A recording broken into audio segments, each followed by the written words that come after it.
So higher in आज की video हम बात करने वाले हैं कि समूह क्रेनिटा या फिर यूकोडेटा। सो गाइस क्लासिफिकेशन का स्क्रीनशॉट देख सकते हैं आप। यहाँ पर क्लासिफिकेशन किया है कोडेटा, जो कि कोडेटा को हमने दो समूह में डिवाइड किया। पहला जिसका नाम है ए क्रेनिटा या फिर प्रोटोकोडेटा।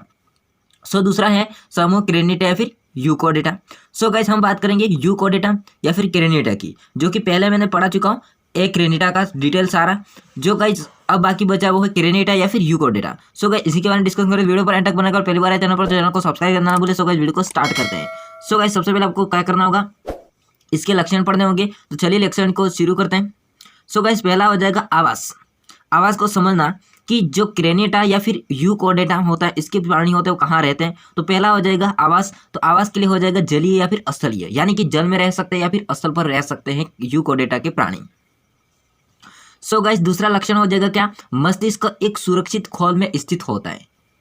मस्तिष्क होता है यानी ब्रेन होता है एक सुरक्षित खोल में स्थित होता है। खोल का मतलब बाहरी आवरण है ना। सो गाइस यह अस्थि या फिर उपास्थि का बना होता है, यानी कि साथ में अस्थि का बना हो सकता है या फिर उपास्थि का बना होता है। कार्टिलेज या फिर बोन का बना हो सकता है। सो गाइस इसे हम कहते हैं क्रेनियम या फिर मस्तिष्क खोल, या फिर मैं दूसरा नाम लूंगा कपाल, जिसको हम कहते हैं क्रेनियम, है ना, कपाल। तो गाइस यहाँ पर क्रेनियम पाया जाता है या फिर मस्तिष्क खोल पाया जाता है या फिर कपाल पाया जाता है, इसी कारण से इस समूह को क्रेनिएटा कहते हैं। सो गाइस समझना तीसरा लक्षण अस्पष्ट शीर भाग एवं जटिल व विकसित मस्तिष्क पाया जाता है, यानी कि अस्पष्ट इसका शीर्ष भाग पाया जाता है एंड जटिल व विकसित मस्तिष्क यानी ब्रेन पाया जाता है। सो गाइस चौथा देखना, प्रारंभिक भ्रूण में पाए जाने वाली नोटोकॉर्ड एक अक्षीय अंतः कंकाल द्वारा प्रतिस्थापित हो जाती है, जिसे हम कशेरुक दंड कहते हैं, यानी कि वर्टिबल कॉलम कहते हैं। यानी कि प्रारंभिक भ्रूण जो बनेगा उसमें नोटोकॉर्ड पाई जाएगी, उस नोटोकॉर्ड के एक अक्षीय अंतः कंकाल द्वारा प्रतिस्थापित। यहाँ पर अंतः कंकाल कौन है, कशेरुक दंड, उसके द्वारा प्रतिस्थापित, यानी कि इसको हटा दिया जाएगा, उसके स्थान पर वो बैठ जाएगी और उसको थोड़ा साइड में कर देगा, यानी कि कशेरुक दंड कहते हैं। किसको प्रतिस्थापित करेगी, नोटोकॉर्ड को। देन गाइज पांचवा हो जाएगा क्या, इनका शरीर होता है वो चार भागों में बटा होता है, यानी कि यूकोडेटा के प्राणियों का शरीर चार भागों में बटा होता है। पहला हो जाएगा शीर्ष, दूसरा हो जाएगा ग्रीवा, धड़ तथा उच्च, यानी कि इन चार भागों में यूकोडेटा के प्राणियों का शरीर बटा होता है या चार भागों में डिवाइड करते हैं हम शरीर को। सो गाइज छठा हो जाएगा क्या, शरीर पर विभिन्न प्रकार के बाह्य कंकाल पाए जाते हैं। सो गाइज बाह्य कंकाल है ना, एक्सटर्नल स्केलेटन, ये क्या होता है वो समझना गाइज। जैसे कि शल्क जिसको हम स्कल्स कहते हैं, पर या फिर पिच जिसको फेथर्स एंड रोम हेयर्स, ये जो होते हैं वो हमारे बाह्य कंकाल होते हैं। जैसे कि हमारे मनुष्य की बात करेंगे तो मनुष्य में नाखून हो गए, बाल हो गए, इस टाइप की पूरी बात आती है ना, ये सारे क्या हो जाएंगे, बाह्य कंकाल हो जाएंगे। सो गाइस क्रेनिटा फिर यूकोडेटा होता है, इसका एक ही उपसंघ है जिसका नाम है वर्टिब्रेटा, सब फाइलम वर्टिब्रेटा। उसमें क्या होता है सुना, वर्टिब्रेटा शब्द होता है वो लैटिन भाषा से मिलकर बना, जिसका अर्थ होता है कशेरुक दंड या वर्टिबल कॉलम होता है। सो इसमें क्या होता है, कशेरुक दंड जिसमें पाई जाती, जिस जंतु में पाई जाती है उसको इस संघ में रखेंगे या उपसंघ में रखेंगे, यानी कि वर्टिब्रेटा उपसंघ में इन प्राणी को रखेंगे जिसमें कशेरुक दंड पाई जाती है। सो गाइस आगे देखना, वर्टिब्रेटा के जंतुओं के जबड़ों की उपस्थिति एवं अनुपस्थिति के आधार पर जो वर्टिब्रेटा उपसंघ है उसको दो प्रभाग यानी कि दो डिवीजन में डिवाइड किया है, जो कि एक डिवीजन का नाम है एग्नेथा और दूसरे का नाम है नेथोस्टोमेटा। एक का नाम है एग्नेथा एंड दूसरे का नाम है नेथोस्टोमेटा। सो वर्टिब्रेटा होता है उसको जबड़े की उपस्थिति अनुपस्थिति के आधार पर दो डिवीजन में डिवाइड किया है, जिसका नाम है एग्नेथा एंड नेथोस्टोमेटा। सबसे पहले हम बात करेंगे एग्नेथा की। सो डिवीजन एग्नेथा या फिर प्रभाग एग्नेथा, इसके लक्षण क्या होता है समझना। पहला हो जाएगा मुख गुहा में वास्तविक जबड़े अनुपस्थित होते हैं, मुख गुहा में वास्तविक जबड़े नहीं पाए जाते हैं या अनुपस्थित होते हैं। सेकेंड हो जाएगा मुख गोल होता है, मुख कैसा होता है, गोल होता है। तीसरा हो जाएगा उपांग व जनन वाहिनियां अनुपस्थित होती है। देन फोर्थ हो जाएगा नोटोकॉर्ड पर अल्प विकसित कशेरुकाएं पाई जाती है, यानी कि अल्प विकसित कशेरुकाएं पाई जाती हैं। पांचवा हो जाएगा अंतःकरण में दो अर्धवर्तुल कैनाल सेमी सर्कुलर कैनाल्स पाई जाती हैं, अंतःकरण में पाई जाती है। अब एग्नेथा जो डिवीजन होता है उसको दो क्लास में डिवाइड किया, यानी कि दो वर्गों में डिवाइड किया। एक के नाम हो जाएगा ऑस्टेकोडर्मी और दूसरे का नाम हो जाएगा साइक्लोस्टोमेटा। सो गाइस सबसे पहले हम बात करेंगे वर्ग ऑस्ट्रेकोडर्मी यानी कि क्लास ऑस्ट्रेकोडर्मी के लक्षण।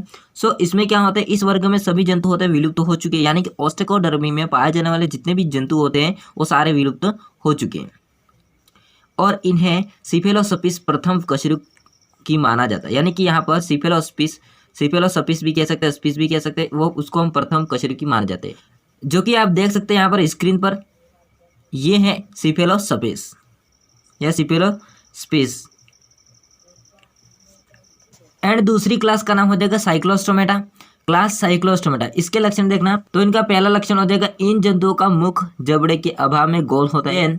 एक मध्य नासा छिद्र यानी कि मीडियन नॉस्ट्रेल पाई जाती है, यानी कि एक मध्य नासा छिद्र पाई जाती है। सेकेंड हो जाएगा शरीर लंबा, सकरा एवं नलिकाकार, शरीर पर शल्क स्केल्स का अभाव होता है। यानी कि साइक्लोस्टोम में पाए जाने वाले जितने भी जंतु होंगे इसमें शरीर लंबा होगा, सकरा एवं नलाकार एवं शरीर पर शल्क यानी कि स्केल्स का अभाव होता है। तीसरा इसका लक्षण हो जाएगा अधिकांश समुद्री जल कुछ स्वच्छ जल में पाए जाते हैं, यानी कि साइक्लोस्टोमेटा में जितने भी प्राणी पाए जाते हैं वो समुद्री जल में पाए जा सकते हैं एंड कुछ स्वच्छ जल में भी पाए जा सकते हैं। देन चौथा हो जाएगा क्लोम दरारें, यानी कि क्लोम दरारें होती है वो 6 से 14 जोड़ी हो सकती हैं, यानी कि संख्या में अगर गिनेंगे तो 12 से 28 तक हो सकती है। देन पांचवा हो जाएगा परजीवी, यानी कि साइक्लोस्टोम के प्राणी होते हैं वो सारे कैसे होते हैं, परजीवी होते हैं। देन छठा हो जाएगा गाइज एक लिंगी एवं एकद जनक यानी सिंगल गोनाड युक्त होते, यानी कि एक ही जनक के अंदर जननांग एक ही होगा। तो गाइज साथ में एक जनक होता है, सिंगल गोनाड होता है एंड साथ में बाह्य निषेचन करते हैं, बाह्य निषेचन करते हैं यानी से समुद्री जल में कर सकते हैं या फिर स्वच्छ जल में कर सकते हैं। परिवर्धन अप्रत्यक्ष टाइप का होता है, यानी कि लार्वावस्था पाई जाती है। और सबसे इंपॉर्टेंट बात है कि यानी कि साइक्लोस्टोमेटा में प्राणियों में जो लार्वावस्था पाई जाती है उसका नाम है एमोसिट। क्या नाम है, एमोसिट, जो कि आप देख सकते हैं एमोसिट। सो गाइस 7 देखना, अंतःकंकाल उपास्तिका बना, यानी कि अंतःकंकाल जो एंडोस्केलेटन बना होता है वो कार्टिलेज यानी कि उपास्तिका बना होता है।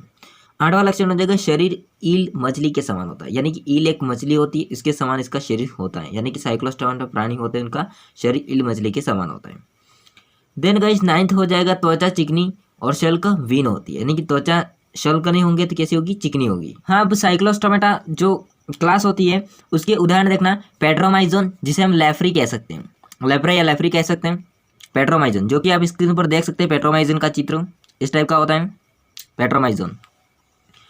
सेकंड हो जाएगा मिक्सिन या इसको हंग मीन कह सकते हैं। देखिए गाइस हंग मीन होता है केचुए के समान हो सकता है, या आप स्क्रीन पर देख सकते हो हंग मीन। देन आगे हो जाएगा गाइस डेलोस्ट्रोमा, देन एंटोस्पिरस और लेफ्रेटा, ये होते हैं, ये इसके उदाहरण हो जाएंगे, यानी कि साइक्लोस्टोमेटा के प्राणी हो जाएंगे। सो गाइस अब बात करेंगे डिवीजन नेथोस्टोमेटा, यहाँ पर जी साइलेंट रहेगी, यानी कि नेथोस्टोमेटा जो कि डिवीजन दूसरा है हमारा। एग्नेन था जो डिवीजन था उसमें सारे में जबड़े नहीं पाए जाते थे, यहाँ पर पाए जाएंगे जबड़े। तो यहाँ पर लक्षण एक एक करके देखना। पहला हो जाएगा मुख वास्तविक जबड़े से घिरा रहता है या गिरा होता है, यानी कि मुख होता है वास्तविक जबड़े से घिरा होता है। देन दूसरा हो जाएगा जोड़ीदार पंख या फिर पादों यानी कि पैर होते हैं वो, उसके द्वारा गमन होता है, किसमें, नेथोस्टोमेटा में। एंड देन बात करेंगे वर्टिबल कॉलम यानी कशित गण पूर्ण विकसित होती है, पूर्ण विकसित। देन चौथा हो जाएगा गाइज अंतःकरण में 3 अर्धवर्तुल कैनाल पाई जाती है, यानी अंतःकरण में 3 अर्धवर्तुल कैनाल पाई जाती है। इसके बाद हो जाएगा एक लिंगी जंतु होते हैं एंड साथ में युग्मित गोनाड होता है, यानी कि जनद युग्मित होते हैं, पेड गोनाड होते हैं। So guys last and final हो जाएगा प्रभाग के सदस्यों का हृदय होता है 2, 3 या 4 कक्षीय होता है, यानी कि कोष्ठ 4 होते हैं या फिर 2 हो सकते हैं या फिर 3 हो सकते हैं। हमारा जो होता है वो कितने का होता है, 4 कोष्ठ का होता है ना। तो ये लास्ट एंड फाइनल हो जाएगा नेथोस्टोमेटा का लक्षण। देन गाइस हम बात करेंगे नेथोस्टोमेटा का वर्गीकरण गमनांग के आधार पर, गमनांग होते हैं उसके आधार पर, या फिर श्वसनांगों के आधार पर, या फिर हार्ट के आधार पर। इनको 2 हम महावर्ग में डिवाइड करते हैं। देख सकते हैं आप यहाँ पर 2 महावर्ग कौन से, पीसीज एंड चतुष्पादी, यानी कि पीसीज मछली वर्ग मत्स्य वर्ग आएंगे वो, एंड साथ में चतुष्पादी यानी कि टेट्रापोडा जिसमें सारे आ जाएंगे टेट्रापोडा वाले, है ना, मेमल्स भी आएंगे, हम भी आएंगे।